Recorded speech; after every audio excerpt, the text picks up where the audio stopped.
Sa mahigit 200,000 nakatanggap ng Rice Farmers Financial Assistance noong 2024, mahigit 58,000 raw ang hindi kwalipikado.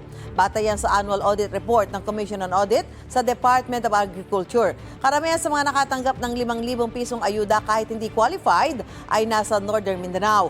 Ang mga unqualified, kulang ang mga dokumento, mahigit 2 hektarya ang sinasaka, hindi rehistrado sa programa o hindi naman talaga magsasaka. Meron din mga beneficiaries sa Northern Mindanao at Caraga Region na nakatanggap ng dobleng ayuda na umabot sa halos kalahating milyong piso.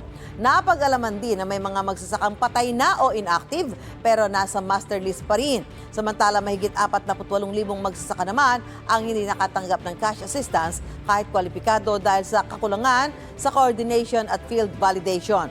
Sinusubukan pang kunan ng pahayag ang Department of Agriculture at kanilang regional offices. Gusto mo bang mauna sa mga balita? Mag-subscribe na sa GMA Integrated News sa YouTube at tumutok sa unang balita.